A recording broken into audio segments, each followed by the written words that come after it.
నయనాంజలి మూడవ భాగం. రెండవ భాగంలో అత్రి శిరీష్ కూడా అమ్మ భక్తుడని తెలుసుకుంటుంది. ఇక అందరూ కలిసి ఆమెను పరీక్షించాలని రెండోసారి వెళ్తారు. మానస అనుమానాలు తీరవు. మళ్ళీ ఒకసారి అంతా కలిసి వెళ్ళాలని అనుకుంటారు. కథ కొనసాగుతుంది. ఆ రోజు ఆదివారం ఉదయం 7 గంటలకంతా ఫ్రెండ్స్ 5గురు పాలెంలో అమ్మ సభా కార్యక్రమానికి హాజరయ్యారు.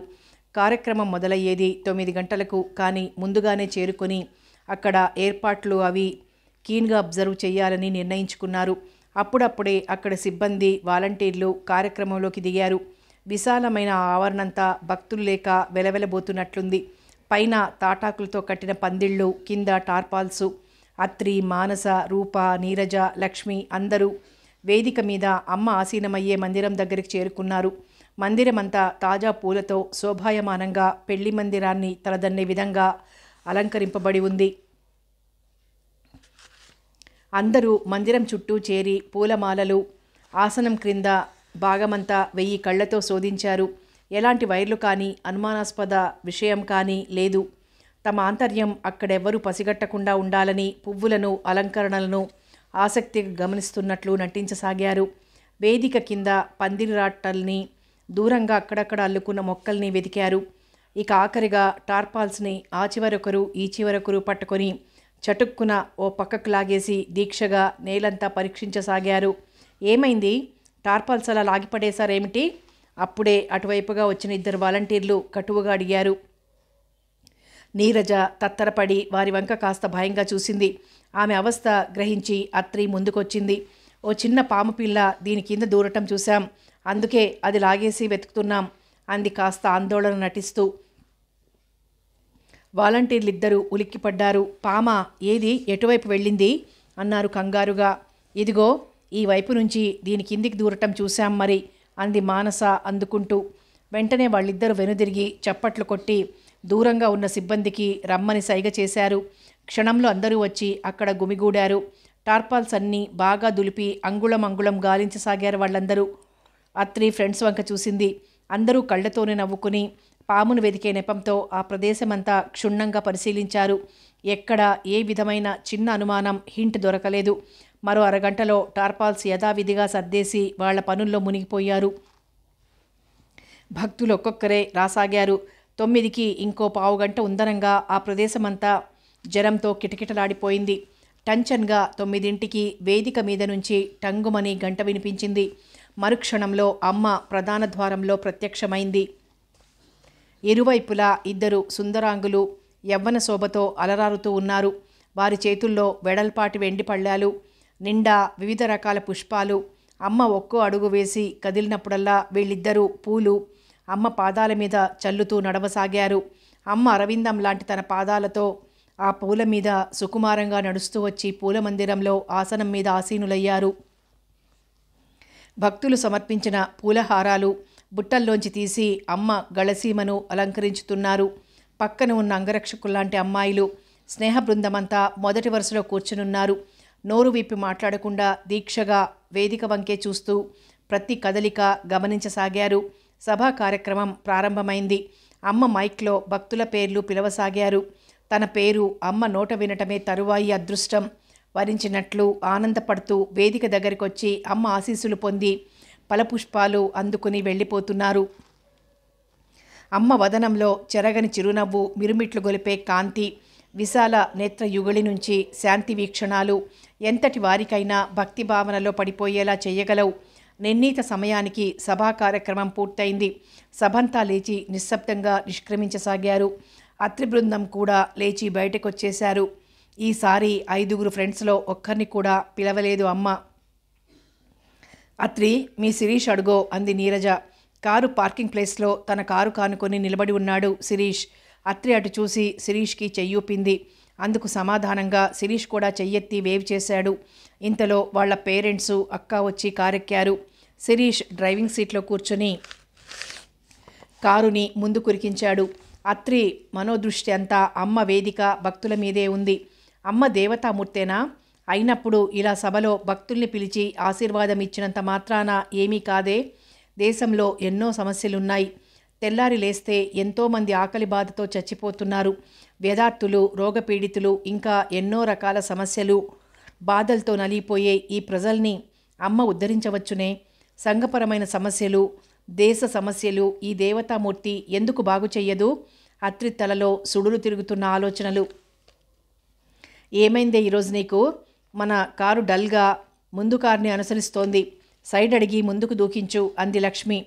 ఇంకే కారన్నా అయితే అలాగే చేసేది. ముందున్నది శిరీష్ కారు కదా, అందుకే ఆ నిదానం అల్లరిగా అంది రూప. అప్పటికి ఈ లోకంలోకి వచ్చింది అత్రి. ఫ్రెండ్స్ చేసే కామెంట్స్ అర్థమయ్యేసరికి బుగ్గల్లో సిగ్గులు చిందులేశాయి. అత్రి ముందు కారుకి దగ్గరగా వెళ్ళి సైట్ కోసం హారన్ ఇచ్చింది. ఒక్క నిమిషంలో ముందు కారు రోడ్డు పక్కకు జరిగింది. అత్రి తన కారుని ముందుకు పోనిచ్చి స్పీడ్ పెంచింది. ఆ రోజు శుక్రవారం. అమ్మతో ఇంటర్వ్యూ కోసం అత్రి, మానస, రూప, లక్ష్మి వేచి ఉన్నారు. నీరజ వాళ్ళ పేరెంట్స్తో వస్తానని ఆగిపోయింది. ఆ రోజు క్యూలో ఫస్ట్ ఇంటర్వ్యూకి పిలిచింది స్నేహితుల బృందమే. తలుపులు తెరుచుకున్నాయి. క్యూ కదిలింది. అత్రి, మానస లోపలికి అడుగు పెట్టారు. ఒకే ఫ్యామిలీ వాళ్ళు ఎంతమందైనా ఒకేసారి అమ్మ దగ్గరికి వెళ్ళొచ్చు. అందుకే ఇద్దరు చొప్పున చీలారు మిత్ర బృందం. ఎప్పటిలా ఆ గదిలో ఓ మూలగా కూర్చున్న రుక్మిణి అమ్మ ప్యాడు, పెన్ను అందించారు. అత్రి అందుకుని ప్యాడ్ మీద 4 వాక్యాలు రాసి ఆమెకిచ్చేసి లోపలికి వెళ్ళటానికి డోర్ ఓపెన్ చేసి వెనుదిరిగి చూసింది. మానస గదంతా కళ్ళతోనే బాగా పెరికించి చూసి అత్రిని అనుసరించింది. ఇద్దరూ లోనికెళ్ళి తలుపులు మూశారు. ముందే నిర్ణయించుకున్న ప్రకారం మానస ముందుకు నడిచి తెర తొలగించడానికన్నట్లు ఆగింది. అత్రి చటుక్కున తలుపులకున్న కీహోల్ నుంచి బయటికి చూసింది. అక్కడ రుక్మిణమ్మ తల వంచుకుని అత్రి రాసిన పేపర్ని ప్యాడ్ నుంచి తీసి చదివి డస్ట్బిన్లో పడేసింది. తలెత్తి సూటిగా ఎదర గోడకేసి చూస్తూ ఉండిపోయింది. అత్రి చటుక్కున డోర్ ఓపెన్ చేసి యువతలకొచ్చింది. రుక్మిణి అమ్మగారు తుళ్ళిపడి చూసింది. ఏమిటి? నా పెన్ను కనపడలేదు, ఇక్కడ కానీ వదిలేశానా అమ్మగారు? నమ్రతగా అడిగింది. లేదే, ప్యాడ్ మీద నేనిచ్చిన పెన్తోనే రాశావు.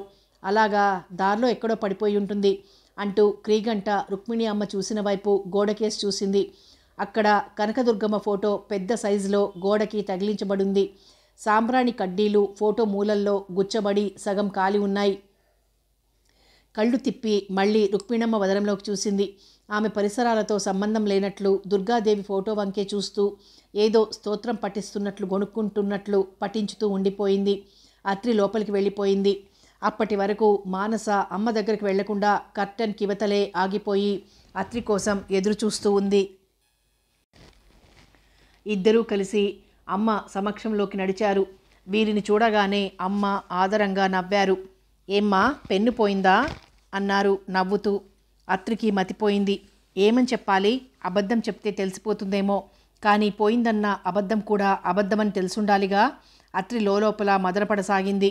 సరే, ఏదైతే అయిందని కంటిన్యూ చేసింది. అవునమ్మా, ఆ పెన్ను మా తాతగారు నాకు ఇచ్చారు. పోయిందంటే చాలా బాధగా ఉంది. ముఖంలో బాధ చూపిస్తూ అంది. పర్వాలేదులే, ఇదిగో ఈ పెన్ను తీసుకో అంటూ పక్కనే ఉన్న బల్లసొరుగులోంచి ఓ పెన్ తీసి అత్రికిచ్చింది. అత్రి అయోమయంగా చూసింది.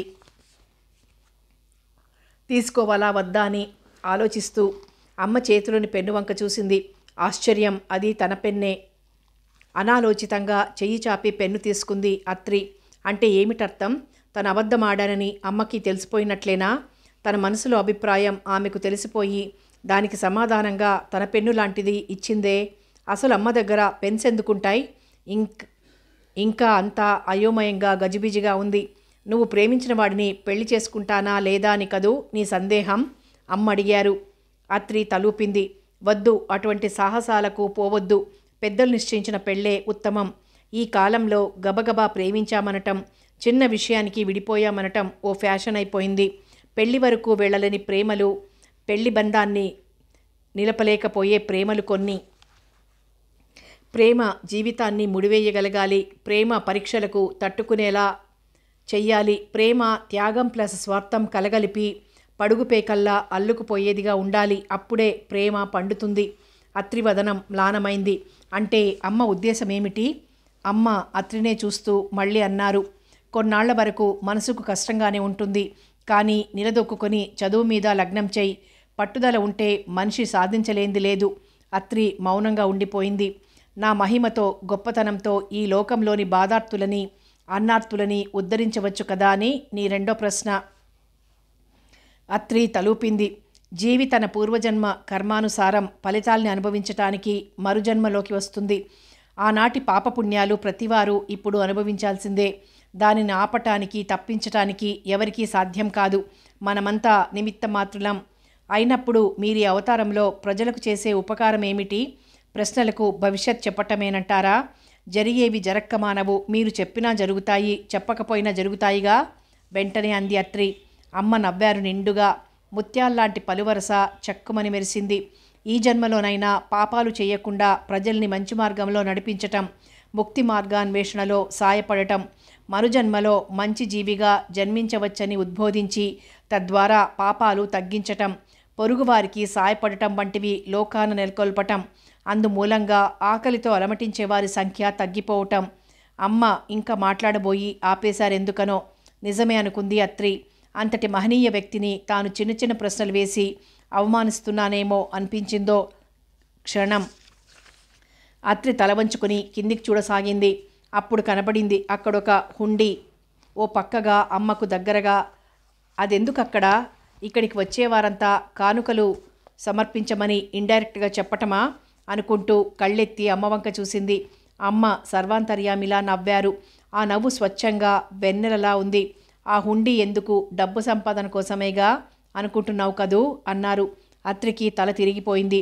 నేనెవ్వర్నీ కానుకలు కోరను, కానీ చాలామంది వారి తృప్తి కోసం కానుకల రూపంలో, ఆభరణాల రూపంలో చెక్కులు, డబ్బులు ఇస్తుంటారు. వద్దంటే బాధపడతారు. అది అంతా చేర్చి ఇక్కడ అన్నదానం లాంటి కార్యక్రమాలు నిర్వహిస్తాం. దానికోసం ఓ ట్రస్ట్ ఉంది. నేను నా చేతులతో ఏదీ తాకను. అత్రికి చప్పున ఆనాటి భోజనాల కార్యక్రమం గుర్తుకొచ్చింది. అమ్మ చెప్పేవన్నీ నిజమనిపించింది. బిచ్చగాళ్లకి ఓ పావలా ఇవ్వటానికి ఆలోచించే ఇటువంటి చోట జనం అనాలోచితంగా కానుకలు గుమ్మరించి వెళ్తారు. అయితే అమ్మ వాటిని అంటకుండా సద్వినియోగం చేస్తుంటారన్నమాట అనుకుంది అత్రి లోలోన. మానస వంక చూసింది. ఆమెకు అదే భావన కలిగినట్లు చెప్తోంది ఆమె వదనం. విభూతి గుండెలో వేళ్లుంచి తీసి అత్రికి, మానసకు నుదుట బొట్టు దిద్దింది.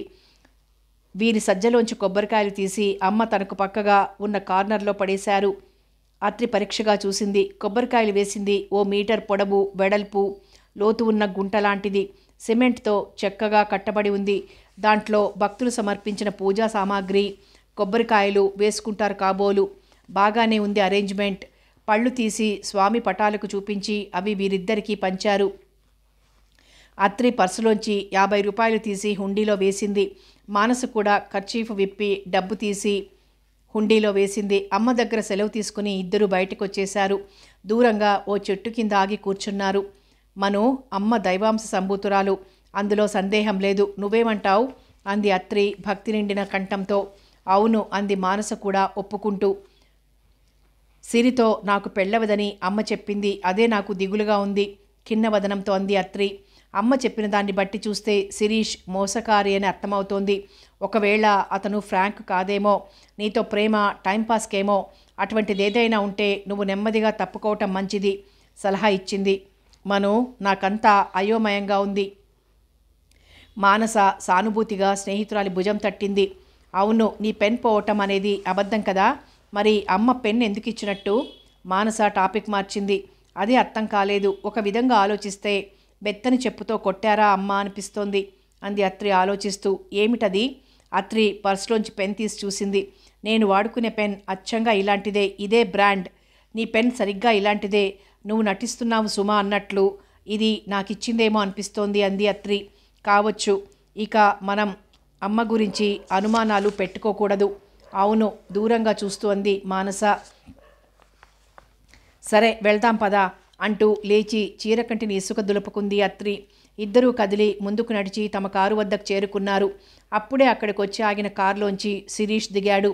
అత్రిని చూస్తూనే అతని ముఖం వెలిగిపోయింది. హలో అంటూ శిరీష్ అత్రికి దగ్గరగా నడిచాడు. హలో అంది అత్రి జవాబిస్తూ. ఆమె వదనంలో తనకి కావాల్సిన కాంతిరేఖల జాడ లేకపోవటంతో శిరీష్ విచిత్రంగా చూశాడు. శిరీష్, మేము అమ్మ దర్శనం చేసుకుని వచ్చాం. నువ్వు వెళ్ళు, ఆలస్యం అవుతుందంటూ ముందుకు నడిచింది అత్రి నిర్వికారంగా. శిరీష్ బొమ్మలా ఉండిపోయాడు. అత్రి వెనుదిరిగి చూడలేదు. గిరగిరా తిరుగుతున్న సీలింగ్ ఫ్యాన్ కేసు చూస్తూ డబుల్ కాట్ మధ్యలో వెల్లకిలా పడుకున్న అత్రి తలలో ఆలోచనలు అంతకంటే స్పీడ్గా తిరుగుతున్నాయి. అప్పటికి వారం రోజులైంది శిరీష్ని చూసి. అతనితో మాట్లాడి అతని ఫోన్ కాల్స్ని తప్పించుకోగలుగుతోంది, కానీ అతని ఆలోచనల్లోంచి తప్పించుకోవటం మాత్రం సాధ్యం కాలేదు. అతని స్మృతుల్ని వీడలేకపోతోంది. 5 రోజుల నుంచి బయట ముఖం చూడకుండా గదిలోనే లోకంగా ఉండిపోతోంది. తిననట్లు భోజనం చేయటం, వచ్చి మంచం మీద వాలటం, ముఖం వాడిపోయింది, కళ్ళు లోతుకుపోయి చెక్కిళ్ళు పాలిపోయి చూచేవారికి జ్వరం పడిన మనిషిలా కనిపించసాగింది. సెల్ రింగ్ అయింది. అత్రి చేతిలోకి తీసుకొని చూసింది. కాలింగ్ నెంబర్ శిరీష్దే. పక్కన పడేసింది. నిర్వికారంగా ఫోన్ వంక చూస్తూ ఉండిపోయింది. హఠాత్తుగా ఫోన్ మీద శిరీష్ ముఖం ప్రత్యక్షమైంది. మాసిన గడ్డంతో జాలిగొలిపే చూపులతో తన వంకే చూస్తున్నాడు. అత్రి, నా మీద ఎందుకీ అకాల కోపం? నా వల్ల ఏమైనా తప్పు జరిగితే తిట్టు, లేకపోతే మరే విధంగా నన్ను శిక్షించు, కానీ మౌనంతో ఏడ్పించొద్దు అన్నట్లు చూస్తున్నాడు. ఫోన్ రింగ్ అయింది. ఇక అత్రి ఆపుకోలేకపోయింది. చెయ్యి చాపి రిసీవర్ తీసుకుంది. హలో అత్రి, నేనే ఆతృతగా అన్నాడు శిరీష్. చెప్పు అంది నీరసంగా. అత్రి, ఎందుకు ఇలా చేస్తున్నావు? సూటిగా అడిగాడు శిరీష్. ఆ మాట వినగానే అత్రికి దుఃఖం ముంచుకొచ్చింది. కళ్ళ వెంట నీరు ధారగా కారుతున్నాయి. గొంతు పూడుకుపోయింది. సిరి అంది గద్గదంగా. చెప్పు అతను బాధాతప్త కంఠంతో అన్నాడు. ఏం చెప్పను? జరిగినట్లు చెప్పు. మన విషయం మీ డాడీకి కానీ తెలిసిపోయిందా? మనం కలుసుకోరాదని ఆంక్ష పెట్టారా? అతని కంఠంలో చెప్పలేని ఆవేదన. సిరి, మొన్న వారం అమ్మ దర్శనానికి వెళ్ళావుగా, ఏం చెప్పారు? నేను ఈసారి కూడా గిటార్ పోటీల్లో నెగ్గుతానని, ఘనమైన కీర్తి ప్రతిష్టలు పొందుతానని చెప్పారు. లక్కీ, ఆమె గొంతులో ఏ భావమూ లేదు. నువ్వేమిటలా నిరాశగా ఉన్నావు? నేను ఫెయిల్ అవుతానని చెప్పారు అంది అత్రి నిదానంగా. అలాగా, దానికోసమా ఇప్పుడు నీ బాధంతా? తేలిక పడిపోతూ అన్నాడు. ఈ సంవత్సరం ఫెయిల్ అయితే నెక్స్ట్ కంప్లీట్ చేసుకోవచ్చు. కాకపోతే ఫెయిల్ అవటం ఏమిటని 2 కేకలేస్తారు పేరెంట్స్, అంతేగా. ఇంత చిన్న విషయానికి నువ్వు బాధపడి నన్ను బాధ పెట్టావు వారం రోజుల నుంచి నిష్ఠూరంగా అన్నాడు. అత్రి నిశ్శబ్దంగా ఉండిపోయింది. సరే, పోటీలు ఈ నెల 25న ఢిల్లీలో జరుగుతాయి. అంటే ఇంకా వారం రోజులుందన్నమాట. మనిద్దరికీ ప్లేన్ టికెట్స్ బుక్ చేస్తున్నా. వద్దు సిరి, నేను ఢిల్లీ రాలేను అంది. రావా? నువ్వు రాకపోతే నేను వెళ్ళను అన్నాడు దృఢంగా. నేనెలా రాగలను చెప్పు? మొన్న హైదరాబాద్ వచ్చానంటే నా పని ఉంది, మా ఆంటీ వాళ్ళ ఇంటికి వెళ్ళొస్తానని డాడీని ఒప్పించాను. ఇప్పుడు ఢిల్లీ ప్రయాణానికి ఆయన ఒప్పుకోరు. అసలు ఏ కారణం చెప్పి రాగలను? నువ్వు వెళ్ళిరా, తప్పక గెలుస్తావు. Best of luck. ఎలా వెళ్ళగలను అత్రి? ప్రేక్షకుల్లో నువ్వుండి ఇచ్చే ప్రోత్సాహం అందుకోలేకపోతే నా వేళ్ళు తీగలపై నాట్యమాడలేవు. శిరీష్ ఎప్పట్లా ప్రియంగా ఆర్ద్రంగా అన్నాడు. ఏం పర్వాలేదు, నువ్వెలాగూ నెగ్గుతావు. అమ్మ చెప్పారు కదా అంది అత్రి. అమ్మ చెప్పారంటే ఖచ్చితంగా జరుగుతుందని నాకు తెలుసు, కానీ ఇంకేదో చెప్పబోయాడు. అత్రి ఉలిక్కిపడింది. అమ్మ చెప్పారంటే ఖచ్చితంగా జరుగుతుంది అన్న శిరీష్ మాటలు అత్రి గుండెల్లో మారుమోగసాగాయి. అసలు విషయం శిరీష్కి చెప్పేయాలని నోరు తెరిచింది. మళ్ళీ వెంటనే విరమించుకుంది. అతను పోటీలకు వెళ్ళిపోయే ముందు ఇలాంటివి మాట్లాడితే డిస్టర్బ్ అవుతాడు. తిరిగొచ్చాక చెప్పొచ్చులే అంతరాత్మ ఉద్బోధించింది. అత్రి, సాయంత్రం బీచ్కి రా, మన ప్లేస్లో ఎదురు చూస్తుంటాను. లేదు సిరి, ప్రస్తుతం నా కొంట్లో బాగులేదు, రాలేను, మన్నించు. పోనీ ఒక్కసారి కనబడు, లేకపోతే మీ ఇంటికి వచ్చేస్తా దృఢంగా అన్నాడు. రావద్దు, గాబరాగా అంది అత్రి. సరే, ఇప్పుడు మీ ఇంటి ముందు నుంచే వెళ్తాను. నువ్వు మీ మేడ మీద నిలబడి నాకు కనబడు. అత్రి మాట్లాడలేదు. అత్రి, నన్ను ఇలా చిత్రహింస పెట్టకు, చచ్చిపోవాలనిపిస్తుంది. సరే, ఎంతసేపట్లో వస్తావు? 10 నిమిషాల్లో. ఓకే. అత్రి, రోజు కనీసం ఫోన్లోనన్నా మాట్లాడు. అతని అభ్యర్థనకు రాయైనా కరిగిపోవాల్సిందే. అత్రి ఆలోచించింది. అతను ఢిల్లీ వెళ్లే వరకు ఫోన్లో మామూలుగా మాట్లాడాలి. అతని మూడ్ పాడవకూడదు. పోటీల్లో నెగ్గటానికి అవసరం అదే. ఢిల్లీ నుంచి వచ్చాక సంగతి ఆలోచిద్దాం. ఈలోపు అతనికి కనబడకుండా ఉండటమే కరెక్టు. వాచ్ చూసింది. శిరీష్ చెప్పిన 10 నిమిషాలైంది. మేడ మీదకి వెళ్లకుండా కిటికీలోంచి బయటకు చూసింది. శిరీష్ బయట తచ్చాడుతున్నాడు. అయినా అత్రి బయటకెళ్ళలేదు. 10 నిమిషాలు అటు ఇటు తిరుగుతూ వెయిట్ చేసి వెళ్ళిపోయాడు శిరీష్. గట్టిగా నిట్టూర్చింది అత్రి. అత్రి తల నిండా ఆలోచనలు ముసురుకుంటున్నాయి. శిరీష్కి తనంటే ఎంతో ప్రేమ. అతని ప్రాణాన్నైనా తన కోసం ఖర్చు పెట్టగలిగినంత ఆర్తి, ధైర్యం ఉన్న వ్యక్తి. అమ్మ చెప్పిన దాన్ని బట్టి చూస్తే శిరీష్ మోసకారనే అర్థం వస్తోంది. సరే, శిరీష్ ఢిల్లీ నుంచి రావటమే, అతన్ని కలుసుకొని ముఖాముఖి మాట్లాడి మంచిగా విడిపోవటం ఇద్దరికీ మంచిది. అత్రి చెయ్యి తిప్పి వాచ్లోకి చూసుకుంది. డేట్ కోసం శిరీష్ కాంపిటీషన్స్ ఈరోజేగా, తప్పకుండా నెగ్గుతాడట. ఆ గిఫ్ట్తో సరాసరి తన దగ్గరికే వస్తాడు.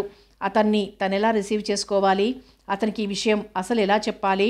అత్రికి అదొక పెద్ద పజిల్లా, తానెప్పటికీ పూరించలేనిదిగా కనపడుతోంది. గుండెల్లోంచి వచ్చే చెప్పలేని బాధను అరికట్టడానికి సతమతమవుతూ ఓడిపోతూ కాలం గడపసాగింది. సాయంత్రమైంది. అత్రి భారంగా లేచి బాత్రూంలోకి వెళ్ళి ముఖం కడుక్కుని వచ్చింది. టవల్తో నీటి బిందువులు అద్దుకుంటూ అద్దం ముందుకు నడిచింది. ఆశ్చర్యం, అద్దంలో కనబడే ఆకారం తనదిలా లేదు. టైఫాయిడ్ పడి లేచినట్లు మనిషి డీలాగా ఉంది.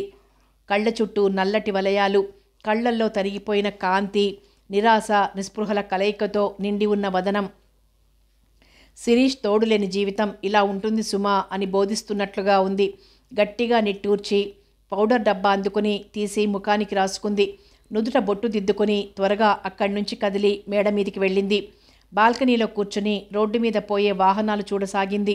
సాయంత్రపు చల్లని గాలి పీలుస్తూ ఎన్నో జంటలు చెట్టా పట్టాలేసుకొని బీచ్ వైపు సాగిపోతున్నాయి. అత్రికి చప్పున శిరీష్ తను అలా ఎన్నోసార్లు వెళ్లటం గుర్తుకొచ్చింది. ప్రతి తలుపులోనూ అతనే వచ్చి నిల్చుంటే తనెలా ఈ పరిస్థితిని తట్టుకుంటుంది?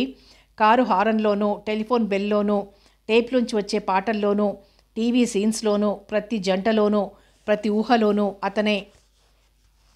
కణతలు నొక్కుకుని లేచింది. మళ్ళీ ఏం పాలుపోనట్టు ఈజీ చైర్లో జారగిలబడింది. భగవాన్ అనుకుంటూ కళ్ళు మూసుకుంది. హఠాత్తుగా వెనక నుంచి 2 చేతులు వచ్చి అత్రి కళ్ళు మూశాయి. ఆమె తన చేతులతో ఆ చేతుల్ని తడిమి చూసి మానసా అంది. మానస చేతులు తీసి అత్రికి అభిముఖంగా వచ్చింది. ఏమిటి అదే పనిగా ఆలోచిస్తున్నావు అంది అత్రి పక్కనే కేన్ చైర్లో కూర్చుంటూ. ఏం లేదు అంది అత్రి పేలవంగా నవ్వి. ఏయ్, అబద్ధాలాడకు, నువ్వు శిరీష్ గురించి ఆలోచిస్తున్నావు కదూ? అత్రి నెట్టూర్చి తల వంచుకుంది. వాలిన రెప్పల కింద తడి గమనించింది మానస. నాకు చిన్న సందేహం కలుగుతుంది. శిరీష్ నిన్నంతగా ప్రేమించాడు కదా, నువ్వు కనపడకపోతే అతను ఉండలేడు. అటువంటి వాడు నిన్ను పెళ్లి చేసుకోవటానికి ఎందుకు వెనుకంజ వేస్తాడు? ఏమో, ఏ పుట్టలో ఏ పాముందో అన్నట్టు ఎవరి మనసుల్లో ఏముందో ఎవరికి తెలుస్తుంది? అమ్మ చెప్పారు కాబట్టి మనకి అతని నిజరూపం అర్థమైంది నిర్లిప్తంగా అంది అత్రి. చేతిలో ఉన్న సెల్ ఫోన్ రింగుమంది. అత్రి లిఫ్ట్ చేసింది. హలో అత్రి, నేనే. శిరీష్ గొంతు. ఢిల్లీ అని కనబడగానే నువ్వే అనుకున్నా. కంగ్రాట్స్. సారీ అత్రి, నేను ఓడిపోయాను. అంది షాక్ తింటూ. అవును అన్నాడు శిరీష్ నొక్కి పలుకుతూ. జోకా? నీ మీదొట్టు, ఓడిపోయాను.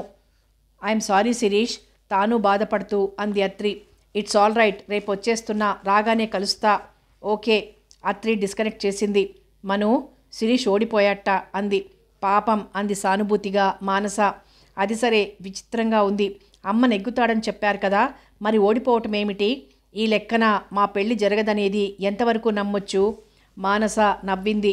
ఒక రకంగా శిరీష్ ఓడిపోవటం మంచిదేనేమో. ఆగిపోయింది మానస. చచ, అతను ఓడిపోవాలని నేను కలలో కూడా కోరుకోను. ఆ సంగీతం అతనికి ప్రాణం. అది లేనిది బ్రతకలేనంత పిచ్చి. అది సరే, అమ్మ విషయంలో మనం మూర్ఖంగా ఆలోచిస్తున్నామా అనిపిస్తోందంది మానస. ఎలా? ఇదని ఇదమిత్తంగా చెప్పలేను, కానీ అమ్మతో ఇంటర్వ్యూకి మళ్ళీ వెళ్ళొద్దాం. అమ్మ చెప్పినట్లు శిరీష్ నగ్గలేదు. అలా ఎందుకు జరిగింది? ఆవిడ చెప్పినవి జరిగితే జరుగుతాయి, లేకపోతే లేదు అయినప్పుడు ఇక ఆమె ఆ ప్రార్థనా మందిరంలో భవిష్యత్ చెప్తారని కూర్చోనేలా? వేల మంది జనం ఈవిడ దర్శనానికి పడిగాపులు పడి ఈ ఫాల్ట్ జోస్యం చెప్పించుకోనేలా? ఆవేశంగా అంది మానస. అయితే రేపు శుక్రవారం వెళ్దామంటావా అంది అత్రి. ఓఎస్, వెళ్దాం. గెలుస్తాడని చెప్పిన శిరీష్ ఓడిపోవటం ఏమిటని నిర్మోహమాటంగా అడుగుదాం. సరే, అమ్మ గురించి నిజానిజాలు తేలే వరకు శిరీష్తో నువ్వు మామూలుగానే ఉండు. రేపు అతన్ని రిసీవ్ చేసుకుని ఓదార్చకపోతే హర్ట్ అవుతాడు. ఎప్పట్లా బిహేవ్ చేయి సలహా ఇచ్చింది మానస. సరే అన్నట్టుగా తలూపింది అత్రి. అయితే రేపు ఉదయం అమ్మ దగ్గర ఇంటర్వ్యూ తీసుకొని సాయంత్రం శిరీష్ని రిసీవ్ చేసుకోవటానికి వెళ్ళాలి, అంతేగా? ఏమిటలా ఉన్నావు అడిగింది మానస. శిరీష్ దగ్గర నటించగలనా? అదెంత కష్టమో కదా దిగులుగా అంది అత్రి. తప్పదు మరి, నాకెందుకో గట్టి నమ్మకం మీరిద్దరూ దూరం అవ్వరని. అత్రి మానస మాటలకి బేలగా చూసింది. ఓ అరగంట కూర్చుని మానస వెళ్ళిపోయింది. మర్నాడు ఉదయమే 7 గంటలకి అమ్మ ఆశ్రమం చేరుకున్నారు అత్రి, మానస. అప్పటికే అమ్మ ఆశ్రమం అంతా నిర్మానుష్యంగా ఉంది. అక్కడక్కడ ఆశ్రమానికి సంబంధించిన వాళ్ళు మాత్రం అటు ఇటు తిరగసాగారు. అటుగా వెళ్తున్న ఓ 25 వ్యక్తి ఆగాడు. అమ్మ ఇప్పుడు ఎక్కడుంటారు అడిగింది అత్రి. అమ్మగారికి అభ్యంగన స్నానం చేయిస్తున్నారు, అటు వెళ్ళండి, మీరు పాల్గొనవచ్చంటూ ఓ పక్కగా చూపి వెళ్ళిపోయాడు. ఏమిటా అన్నట్లు అత్రి, మానస ముఖాలు చూసుకున్నారు. అప్రయత్నంగా ఇద్దరి అడుగులు అటుకేసి పడ్డాయి. ప్రార్థనా మందిరానికి వెనక భాగంలో సుమారు ఓ 100 మంది జనం కూర్చోవటానికి సరిపడేట్లు ఉన్న విశాలమైన హాలు. అందులో ఓ పక్కగా చిన్న ఆసనం మీద అమ్మగారు ఆసీనులై ఉన్నారు. తెల్లని గుంటూరు చీర అమ్మకి చుట్టబడి ఉంది. జాకెట్ లేదు. తెలుపు, గులాబీ రంగు మిళితం చేసినట్లున్న జబ్బల రంగు. ఎత్తైన పొడవాటి కురులు బారుగా వేలాడుతున్నాయి. అమ్మ అందం అద్వితీయమనుకుంది మానస లోలోన. ఒక భక్తురాలు అమ్మ తల మీద కుంకుడు రసం పోస్తోంది. మరొక ఆమె తలరుద్దుతోంది. ఇంకొక స్త్రీ అమ్మ ముఖం మీదికి రసం చిందకుండా శ్వేతవస్త్రంతో మాటిమాటికి అద్దుతోంది. కొందరు భక్తురాండ్రు గంగాళంతో ఉన్న నీళ్లు తోల్చి వేడి సమంగా ఉన్నాయో లేదో చూసుకుంటూ అందిస్తున్నారు. కాసేపటికి తలరుద్దటమైంది. హఠాత్తుగా అక్కడున్న వాళ్ళందరికీ చైతన్యం వచ్చినట్లు కదిలి కొంతమంది అమ్మ చేతులు కాళ్ళు చక్కగా తోమిపోస్తున్నారు.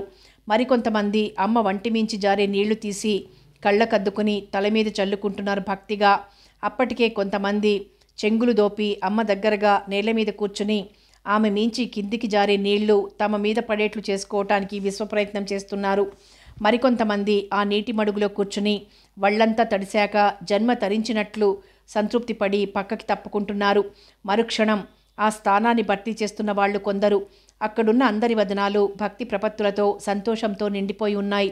సుమారు ఓ గంటసేపు సాగిన ఆ స్నానఘట్టంలో అమ్మ కేవలం ఓ బొమ్మలా ఉండిపోయారు. అవసరమైనప్పుడు కాళ్ళు చేతులు కదిలించటం మినహా మరేం చైతన్యం లేనట్లు ఉండిపోయారు. ఇద్దరు భక్తురాండ్రు అమ్మని లేపి యువతలకు తీసుకొచ్చారు. ఒళ్లంతా టర్కీ టవల్స్తో సున్నితంగా అద్ది తుడవసాగారు. తరువాత తల వెంట్రుకలు బాగా తుడిచి సన్నని తుండు చుట్టారు. వంటినంటి పెట్టుకుని ఉన్న తడిచీరను తీసేసి పొడి చీర చుట్టి పక్క గదిలోకి తీసుకెళ్లారు. తతిమ్మ భక్తురాళ్లందరూ ఉమ్మడిగా స్నానాలు చేయసాగారు. అత్రి, మానస అక్కడి నుంచి కదిలి అమ్మ వెళ్ళిన వైపు వెళ్ళబోయారు. వెంటనే ఓ స్త్రీ వారించింది.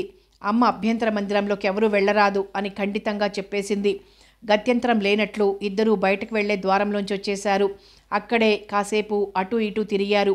అభ్యంతర మందిరం బయట వైపుకున్న కిటికీ దగ్గరికి వెళ్ళి అత్రి చటుక్కున తెర చిన్నగా ఒత్తిగించి ఓ కన్ను పెట్టి లోపలికి చూసింది. వెంటనే వెనుదిరిగి మానసను రమ్మన్నట్లు సైగ చేసింది. ఆమె వచ్చింది. ఇద్దరూ ఆసక్తిగా లోపలికి చూడసాగారు. అదొక బెడ్రూమ్. ఎంతో అందంగా ఖరీదుగా ఉంది. గది మధ్యగా ఎంతో ఖరీదైన డబుల్ కాట్, ఫోమ్ బెడ్స్, ఇంకో పక్కన పెద్ద గుత్తులున్న ఫ్లవర్ వ్యాజ్, గుమ్మాలకు కిటికీలకు పట్టుతెరలు, ఒక పక్కగా పెద్ద డ్రెస్సింగ్ టేబుల్, పైన షాండ్లియర్. ఫ్యాన్ గాలి తగిలేలా అమ్మని మంచం మీద కూర్చోబెట్టారు. తల వెంట్రుకలు తుడిచి హెయిర్ డ్రయర్తో ఆర్పసాగింది ఓ యువతి. మరో స్త్రీ గోడవారగా ఉన్న పెద్ద గాడ్రేజ్ బీరువా తెరిచి జరీ ముద్దలున్న పింక్ శారీ, జాకెట్ ఒక పక్కగా ఉంచింది. ఓ చిన్న మట్టి మూకుల్లో ఎర్రని నిప్పులు తెచ్చి అక్కడుంచింది సర్వెంట్. అది తీసుకొచ్చి అమ్మకి దగ్గరగా ఉంచి సాంబ్రాణి చల్లింది. మరో స్త్రీ రెండో ఆమె అమ్మ జుట్టును పాయలుగా విడదీసి సాంబ్రాణి పొగ పట్టేలా పట్టుకుంది. క్రమేపీ ఆ గదంతా సాంబ్రాణి వాసన అలుముకొని మనసుకి ఆహ్లాదంగా ఉంది. కాసేపటికి అమ్మ లేచి నిలబడ్డారు. ఇద్దరు స్త్రీలు అమ్మకి చీరా జాకెట్ ధరింపజేసి డ్రెస్సింగ్ ముందున్న ఆసనం మీద కూర్చోబెట్టారు. అమ్మ ఒకసారి అద్దంలో తనంతాను పరీక్షించుకుని నవ్వుకున్నారు. ఏదో క్రీమ్ తీసి ముఖానికి రాసుకున్నారు. 5 నిమిషాలాగి పఫ్తో పౌడర్ అద్దుకున్నారు. శ్రద్ధగా పెద్దగా అందంగా ఉండేలా బొట్టు దిద్దుకున్నారు. కాటుక పెన్సిల్తో కళ్లకు లైనింగ్ చేశారు. ఇద్దరు స్త్రీలు అమ్మకి వెనకగా నిలబడి జుట్టు పాయలుగా తీసి ముడిచి చక్కగా ముడిచుట్టారు. ఆ తరువాత ఒక్కోనగా తీసి అమ్మకి అలంకరింపజేశారు. అమ్మ లేచి నిలబడి అద్దంలో ఒకసారి తృప్తిగా చూసుకొని ఇటు తిరిగారు. అత్రి, మానసలకి ఒక్కసారి కళ్ళు జిగేల్మన్నాయి. అమ్మ అసలే అందాల రాశి. అంత ఖరీదైన అలంకరణలో అఖండ సౌందర్య రాశిలా వెలిగిపోతోంది. అమ్మ కదిలి బయటవైపుకి రాసాగారు. అత్రి మానస చటుక్కున అక్కడి నుంచి తప్పుకుని దూరంగా ఉన్న గులాబీ పొదవైపు చకచకా నడిచారు. అక్కడ అరచేతి వెడల్పున పూచి ఉన్న గులాబీ పువ్వుల్ని చూసి ముగ్ధులైనట్లు నటిస్తూ నిల్చున్నారు. అమ్మ ఇతర స్త్రీలతో భక్తురాండ్రతో కలిసి బయటకొచ్చి చుట్టూ ఒకసారి కలియ చూశారు. అత్రి మానసల్ని చూసి ఒక్క క్షణం ఆగారు. వీళ్ళిద్దరూ కొంచెం బేజారయ్యారు. వెంటనే ధైర్యం తెచ్చుకొని అప్పుడే అమ్మని చూసినట్లు నటిస్తూ భక్తి ఉట్టిపడేలా దూరం నుంచే నమస్కారం పెట్టి జనం ఉన్నవైపు వెళ్ళి వాళ్లల్లో కలిసిపోయారు. అమ్మ అందరితో కలిసి భోజనశాలకు నడిచారు. అక్కడందరూ బారులు తీరి కూర్చున్నారు. ఉపాహారం వడ్డించబడింది. అందరూ భుజించసాగారు. అమ్మ ఏమీ తీసుకోలేదు. అక్కడే ఓ కుర్చీ మీద కూర్చుని తింటున్న వాళ్ళందరినీ తృప్తిగా చూసుకుంటున్నారు. అత్రి మానస కూడా తినసాగారు. 9కి 10 నిమిషాలుందనంగా అమ్మ మందిర ప్రవేశం చేసి పూజ గదిలోకి వెళ్ళారు. అప్పటికి రుక్మిణి అమ్మ తన ఆసనంలో ఆసీనాయి ఉన్నారు. అమ్మ ఇంటర్వ్యూ కోసం భక్తులు అప్పుడప్పుడే వస్తున్నారు. క్యూలో మొదటిసారిగా అత్రి మానస నిలబడ్డారు.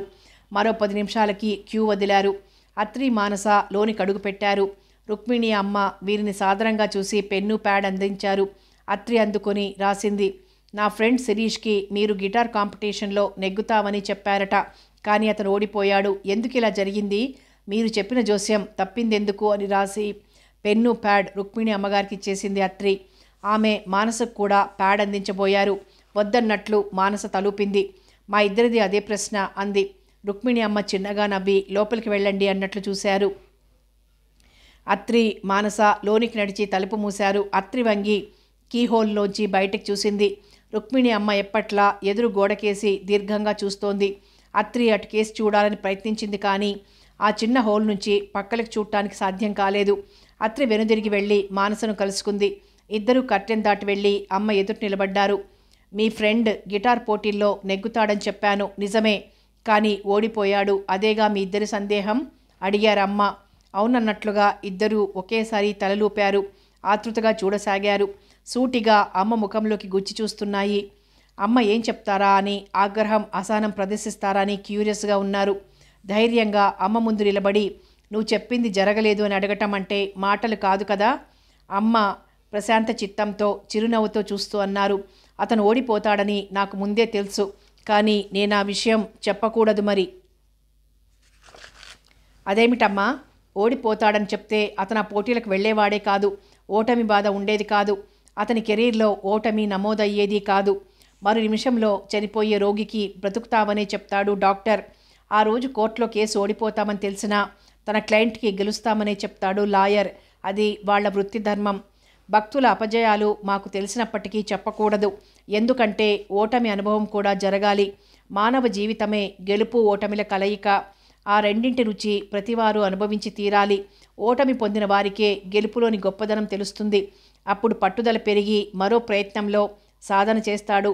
అప్పుడు గెలుపులోని ఆనందాన్ని పూర్తిగా ఆస్వాదించగలుగుతాడు. పట్టుదల అనేది ఎప్పుడైతే వస్తుందో అప్పుడు కృషివలుడవుతాడు.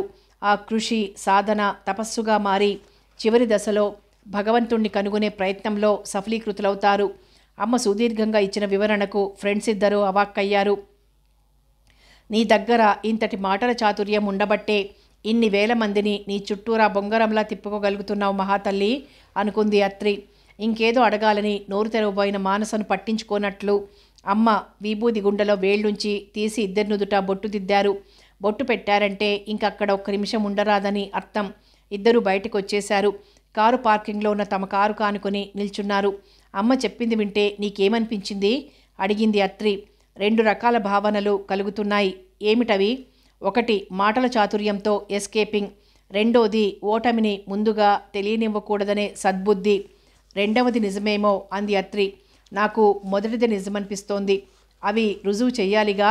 అది నిజమైతే ఆవిడంత తేలిగ్గా రుజువులు దొరకనిస్తుందా? బాగా ప్రయత్నించాలి అంది మానస. ఒక ఐడియా. మనం ఇక్కడే ఉండి ఇంటర్వ్యూ చేసుకొని తిరిగి వచ్చే వాళ్ళందరినీ మనం ఇంటర్వ్యూ చేద్దాం. వాళ్ళ అనుభవాల్ని అడుగుదాం. అందులో అమ్మ చెప్పినవి జరిగినవెన్నో జరగనివెన్నో తెలుసుకుందాం. అసలు ఎలాంటివి జరిగాయి, ఎలాంటివి జరగలేదు అనేవి తెలుసుకోగలిగామంటే మనకు సందేహ నివృత్తి జరగొచ్చు అంది అత్రి. Good idea. ఓకే, అదిగో వాళ్ళ ఇంటర్వ్యూ అయి తిరిగొస్తున్న వాళ్లే. విభూతి బొట్టు చెప్తోంది కదా. మానస తిరిగి చూసింది. ఒక నడివయసు స్త్రీ పక్కన 18, 20 మధ్య వయసున్న మరో అమ్మాయి ఇటే వస్తున్నారు. ఇద్దరి నుదుట విభూతి బొట్టులు. అత్రి ఒకడుగు ముందుకేసింది. ఎక్స్క్యూజ్ మీ, మీరు అమ్మగారి దర్శనం చేసుకొస్తున్నారు కదూ? అవును, నిలబడిపోయారిద్దరూ. ఇంతకు ముందు ఎప్పుడైనా వచ్చారా? ఇదే రావటమా? అబ్బో, ఇప్పుడేంటి, సంవత్సరం నుంచి తరచూ వస్తూనే ఉన్నాం. ఈసారి ఇదిగో మా చెల్లిని తీసుకొచ్చాను, దీని పెళ్లి విషయం అడుగుదామని అందామే. ఏమన్నారు? ఈ సంవత్సరం పెళ్ళవుతుందని, మంచి వరుడు, అన్ని విధాలా యోగ్యుడు వస్తాడని చెప్పారు. సంతోషంగా చెప్పిందావిడ. ఇంతకు పూర్వం అమ్మ చెప్పినవన్నీ జరిగాయా? ఓ, ఒక్కటి కూడా తప్పలేదు. బాగా గుర్తు చేసుకొని చెప్పండి. 1, 2 జరగకపోయినా అది అమ్మ తప్పు కాదు, మన ప్రారబ్ధం అంది మానస. నిజమే తల్లి, 6 నెలల నాడు మా ఆయనకి పక్షవాతం వచ్చింది. అమ్మని అడిగితే మంచి డాక్టర్కి చూపించి మందులు వాడండి, తగ్గిపోతుంది అని చెప్పారు. అంత పెద్ద డాక్టర్ల దగ్గరకు వెళ్లే స్తోమత లేకపోయింది తల్లి. దానికి అమ్మేం చేయగలరు? అత్రి, మానస ముఖాలు చూసుకున్నారు. వాళ్ళిద్దరూ వెళ్ళిపోయారు. పెద్ద డాక్టర్ దగ్గరకు వెళ్ళి మందులు వాడితే తగ్గుతుందని అమ్మే చెప్పాలా? పొలంలో కూలి పనిచేసుకునే వెంకమ్మ అయినా చెప్తుంది. మానస వెటకారంగా అంది. అత్రి నవ్వింది. అటు చూడు అంది మానస. అత్రి తిరిగి చూసింది. సుమారు 30 సంవత్సరాలున్న యువకుడు నిండు చూలాలు భార్యని పక్కనే నడిపించుకుంటూ వస్తున్నాడు. ఇద్దరూ అమ్మ దర్శనమై వస్తున్నారు. ఇద్దరూ వచ్చి అత్రి కారుకి పక్కనే ఉన్న కారులో ఎక్కారు. అత్రి, మానస చప్పున అటు నడిచారు. ఎక్స్క్యూజ్ మీ, ఒక్క నిమిషం మీతో మాట్లాడాలి అంది మానస. అతను తిరిగి చూసి ప్రశ్నార్థకంగా ముఖం పెట్టాడు. మరుక్షణంలో డోర్ తీసుకుని కిందికి దిగాడు. మీరు అమ్మగారి భక్తులా అంది అత్రి సూటిగా. అతను చిన్నగా నవ్వాడు. మా పద్మకి బాగా నమ్మిక. నేను రావటం ఇది రెండోసారి. ఏం అలా అడిగారు అన్నాడు. ఏం లేదు, మేం కొత్తగా వచ్చాం, అమ్మగారి మహిమలు తెలుసుకుందామని అంతే అంటూ ఆగింది. సత్యాలో అసత్యాలో ఇంకో వారంలో తేలాలి అన్నాడతను. అంటే? ఆశ్చర్యంగా అడిగింది మానస. నాకు ఇలాంటివంటే నమ్మకం లేదు. మా పద్మకి కాస్త చాదస్తం. తనకు 5వ నెల నడుస్తుండగా వచ్చి అమ్మగారిని ఏ బిడ్డ పుడుతుందని అడిగిందట. దానికామె పండంటి మగపిల్లాడు పుడతాడని చెప్పారట. ఆ తర్వాత నన్ను పోరింది అమ్మ దర్శనం చేసుకురమ్మని. తన సంతృప్తి కోసం మరుసటి నెలలో నేను వచ్చాను. నా భార్య గర్భవతి, ఏ బిడ్డ పుడుతుందని రాశాను. ఆడపిల్ల పుడుతుంది అని చెప్పారు అమ్మ. అంతవరకు చెప్పి ఆపి ఇద్దరిని చూశాడు. మానస, అత్రి తెల్లబోయి చూశారు. మళ్ళీ అతనే మాట్లాడాడు. ఈసారి ఇద్దరం కలిసొచ్చాం. ఇప్పుడేం చెప్పారావిడ? ఆతృతగా అడిగింది మానస. ఆడపిల్ల కావాలని నేను, మగపిల్లాడు కావాలని నా భార్య మాట్లాడుకుంటున్నాం. మాకెవరు పుడతారు అని రాశాను. ఆమె మీ ఇద్దరికి 2 రకాలుగా చెప్పాను కదా, అదే సూటిగా అడిగేయాల్సింది అంది మానస. మరీ అంత ఇదిగా అడగలేక ఇలా ఇండైరెక్ట్గా రాశాను.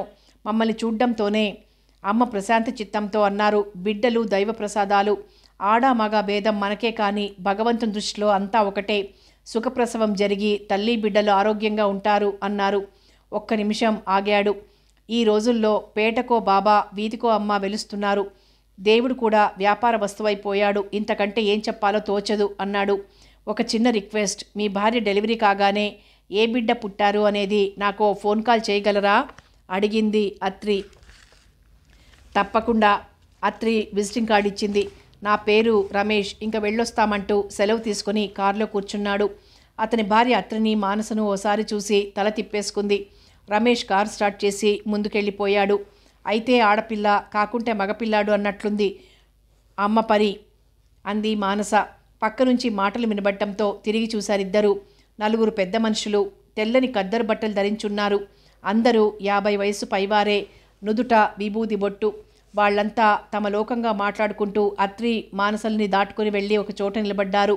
వాళ్లల్లో ఒకతను కాస్త దూరంగా ఉన్న అంబాసిడర్ కారుని స్టార్ట్ చేసి నెమ్మదిగా వారి దగ్గరికి తెచ్చాడు. వాళ్ళందరూ కారెక్కబోతుండగా మానస అటు కేసి వడివడిగా నడిచింది. అత్రి ఆమెని అనుసరించింది. ప్లీజ్ ఒక్క నిమిషం అంటూ వారిని ఆపింది. అందరూ తిరిగి వీరి వంక చూశారు. మేము స్త్రీల మాసపత్రిక విలేకరులం.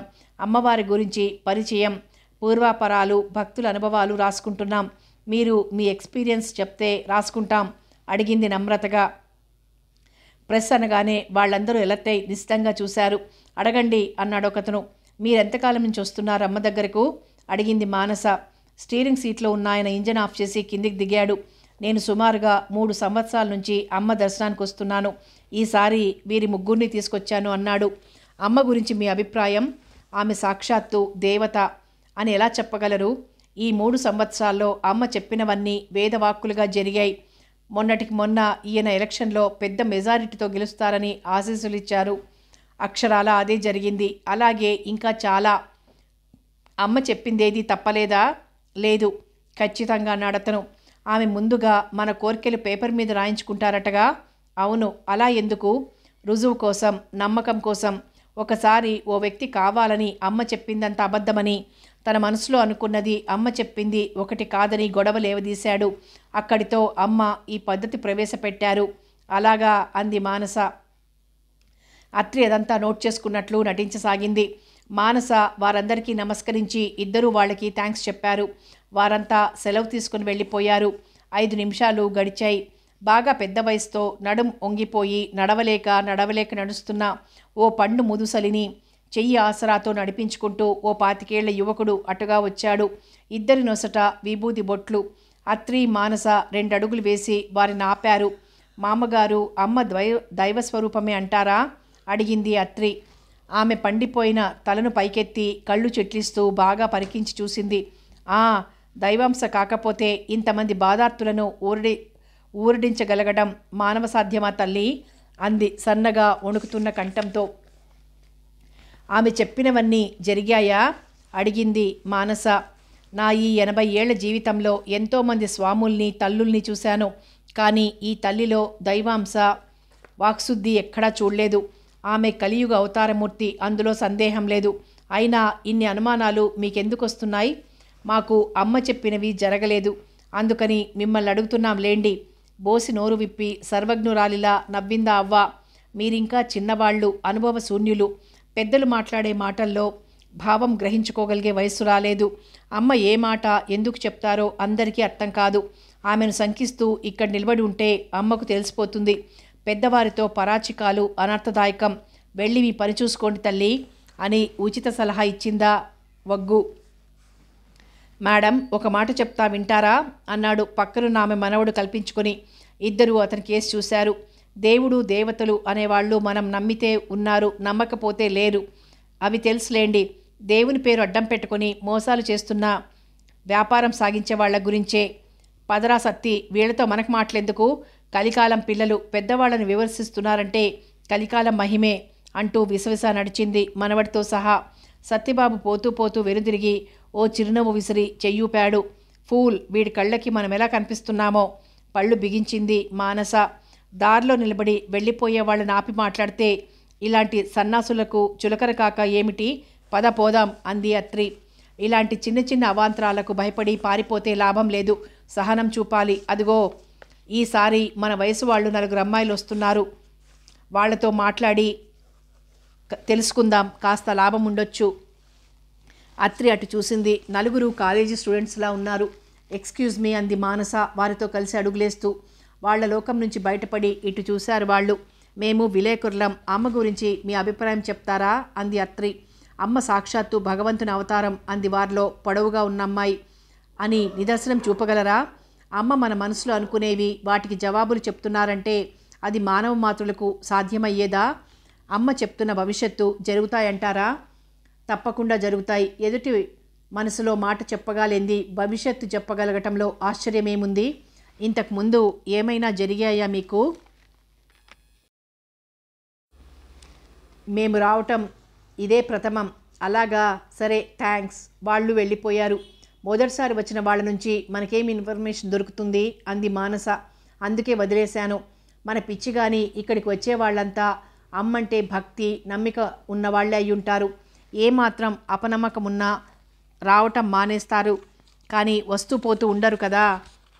అవుననుకో, కానీ అమ్మ చెప్పినవి జరగనంత మాత్రాన రావటం మానేస్తే లేనిదేముంది? జరగని వాటికంత ప్రాధాన్యం ఇవ్వకుండా ఎగబడుతూనే ఉంటారు. అందుకే మూర్ఖజనాలు అంటాను నేను. ఈ మూర్ఖ జనాల్ని నమ్ముకోవటం టైం వేస్ట్. మనకు చేతనైతే మరే మార్గమన్నా ఆలోచించి అమ్మ అసలు స్వరూపం కనిపెట్టాలి. అవునవును. ఇద్దరూ కారెక్కారు. అత్రి కారు స్టార్ట్ చేసి కారుని రోడ్ మీదకి తెచ్చి ముందు కురికించింది. సాయంత్రం సిరిని రిసీవ్ చేసుకోవాలి అంది అత్రి. సీటు వెనక్కి జారగిలబడి కళ్ళు మూసుకుని ఆలోచనలో పడింది మానస. కథ కొనసాగుతుంది.